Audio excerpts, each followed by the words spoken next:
Hey guys, and welcome back to Mary J's Hauls. So I know it's been so long since I've done one of these videos for Amazon merch, but not gonna lie guys, not much has changed. I am making really good sales and it's really on 2 shirts, but I am still in tier 100, cannot get tiered up. And I do have to say though, I didn't realize how passive all of this was until I literally basically stopped doing anything because all my slots are filled with designs that I like, that I think have potential. But unfortunately, only 2 products have been selling, but they've been selling really well. So as you guys can see, overall this month I had 69 sales, netting me $331. And for not touching my Amazon merch, that's pretty good. So you don't need to have 100 designs to be perfect. You really need to just have a couple good ones, and that will continue to sell and sell and sell. So again, guys, as I said before, I'm still in the crypto niche, and I've expanded my diversity of cryptos, so altcoins, etc. And I've been seeing pretty good success with that. Overall, my main success has been coming from Dogecoin shirts, but it is really, like I said, 2 main shirts. And even the other last week, I did not check Amazon merch the whole day. The next day I get on Amazon merch and I had 14 sales, which is the most sales I've ever gotten in one day. And as you guys can see, it's kind of trickling off on and on. And then the other day I had 8 sales, netting me $41. And again, like I said, I have not touched it. So I'm really hoping to get tiered up soon. And in addition to that, Amazon came out, and I'm sure a lot of you guys know, with this new thing where if you upload one design, you can upload it to every marketplace without it counting as multiple submissions.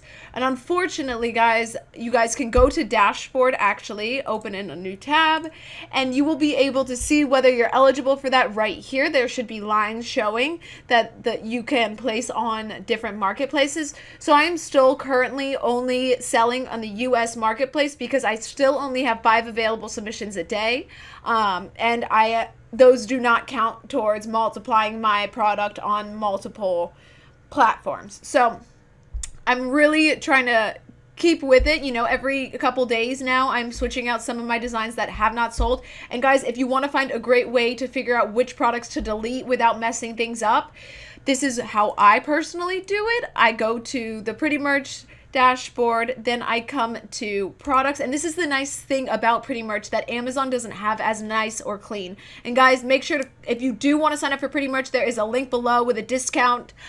So I go to products, more filters, then I go to has sold, no, and then I go through here and I delete them through here. So if you guys are trying to remove products and make sure that they aren't products that are selling, just make sure to do it through that way. And I know there's another way to do it, either probably through manage so I guess you could say, no, the status type, product type. So the only way that I maybe analyze, no, I will play around with it, but so far I have to say that Pretty Merch has been the best for filtering out my products based on what's sold, what hasn't sold, what's live, and what's a draft. So you can really keep your progress clean. Now, one thing that I will actually bring Ryan into in the next video about this is, I know we talked about it in the past, but file organization again, guys, and how to keep track of the files that you're removing from Amazon merch if you are in those lower tiers and you are consistently switching out your designs that are not selling. So we will talk about that, as well as doing another video on keyboard shortcuts. As I am learning more, I am realizing how much more efficient it is to get these types of things done. Now, guys, do not forget to watch my Etsy things. I started taking my Amazon merch designs over to my Etsy account, and I've actually been seeing really good success there, almost better than my Amazon merch. So I will do another video on that, and it will go into my Etsy channel. So, guys, make sure to check that out. Click the like button, click the subscribe button, and thank you guys so much for watching today.